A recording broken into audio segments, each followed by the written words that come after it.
Hey y'all, it's Courtney, and if you like this video, please like and hit subscribe if you would like to subscribe to more information.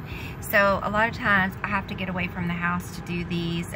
With 12 farm animals, it's really hard to not have noise. And also, I'm either with my kids or at work. I'm sorry about the light. That's another challenge here.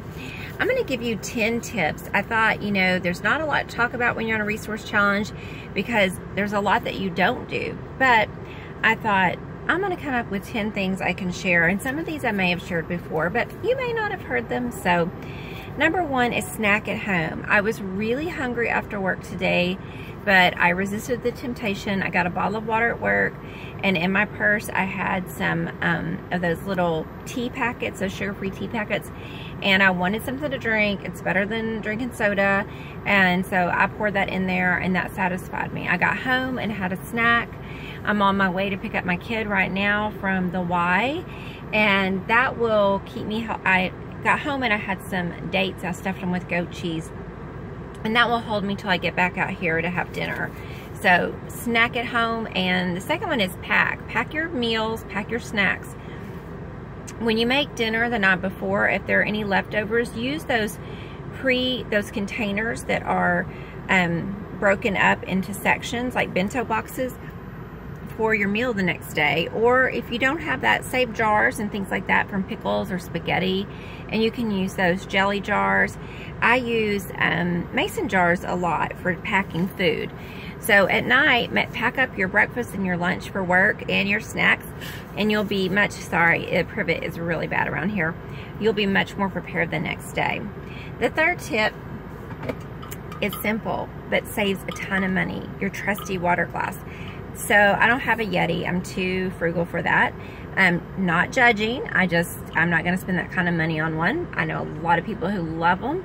I spent $10, less than $10 at Walmart on this, and it is fantastic. Ice stays in it all day, even in my hot car. And every day I keep this cup out and I pack it, and it helps me drink a lot more water. And if you buy a bottle of water a day for, let's say, $1, which is pretty cheap actually for a bottle of water, that's $30 a month you save. If you buy 2 bottles a day, you save $60 a month. So, snack at home, pack your food, get your water cup. Amazon.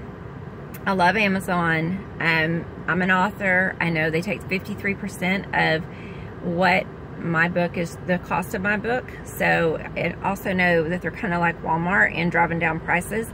I still love them. I try to buy local, but my point here is try to stay off of Amazon unless you need something. Now I use Amazon a lot, and what I use it for is I have an Amazon card. I'm gonna have to change this a little bit. I have an Amazon card, and I gather points on that card. Now I only use that card for work, and I pay it off every month. If you are not disciplined to do this, or you have gotten in credit card trouble in the past, I do not recommend it. We show that we spend, statistics show you spend 17% more using a debit card or a credit card. So don't just randomly use a credit card. If you're disciplined, I use it for gas, I use it for office supplies, things like that, and I try to be mindful of not buying things I don't need. So I had enough points to buy my son a pair of shoes the other day for $54, and I get points like that every month. This is another thing that if you're not disciplined, you don't want to do it. I took out a free 30-day trial on Audible, immediately went to my calendar and marked when that would be up a few days before. I'm listening to a book now, and I will cancel it. The other things I do, if you're not disciplined, do that, is I have a podcast app. I listen to YouTube videos. I listen to, you know, all kinds of shows and things like that on my phone through my auxiliary cable. The problem with that is I use a lot of data on my phone, so I try to do that at home where I have Wi-Fi. Your cable, you know, stop your cable. If you're really struggling, cable is so expensive. It can run anywhere from like $50 to $100 and something a month, and it's not something that we need. The other thing cable companies do is they'll send you a little thing saying, we've added 3 channels and they're free. If you don't want them, we'll take them off in 3 months, but you must call us first. How many times do you forget to call? Something I've got to do now, I've got to call them and tell them to take those off and don't put any more free channels on. I don't want them. It's kind of trickery that they do anyway. I would be happy with Hulu, Netflix, and Prime, or just Netflix and Prime. My husband was determined to try Dish or Direct, and he now is like, it's just not worth it. There's too much crap on. The next one is go to the library. The library is full of DVDs, movies, books. I mean, anything you could want is at the library. I just need to get my behind there. I raised my kids going to the library, which I have pretty good readers. My kids are really good readers. And we did not have regular TV when they were growing up, and I really think that's been a benefit to them. So go to the library instead of buying more books. Thrift, sell, and buy. By that, what I mean is this little t-shirt I have on is a thrift store find. I sell my clothes at the thrift store, and I buy clothes with my credit. Sometimes I don't have enough credit and I need something like a pair of shoes, and instead I will just get rid of a bunch of things. Like some people say 1 for 1, like I'm gonna get rid of one shirt if I buy a shirt. I get rid of a lot if I'm gonna bring anything else into the house. Reducing clutter, and I just try not to shop unless I need something.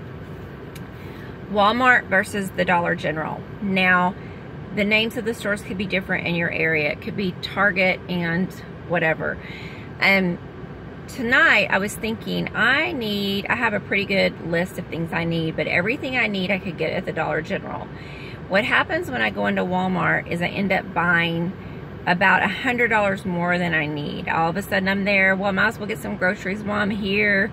So instead, I'm just gonna go to the Dollar General because there is less temptation, and guaranteed I will spend half as much in there that I would spend if I went into a big store that has 100,000 times as much.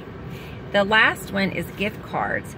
If you're like most people, you have been given gift cards that you never use. And look around your house and plan your fun and expenses around your gift cards. Go ahead and use those. You know, my husband and I, my husband especially gets gift cards at work, and sometimes they're to chain restaurants that we don't eat at very much. But what I'll do is I will plan. The other day we went and had Chili's and a movie, my girlfriend and I, and it was good. It's not someplace I think to eat. So that Chili's and a movie for 2 people, because I took her as a treat, it was $13. So find those gift cards, use those gift cards, plan your fun around that. There's about 1 million other tips, but I'm gonna repeat these real quickly. Snack at home, pack your food, bring a water cup, don't get on Amazon, use points if you're disciplined, get free trial memberships to things only if you can remember to cancel them, stop your cable and use Hulu, Netflix, or Prime, go to the library, sell your clothes at thrift stores and buy clothes with your credit.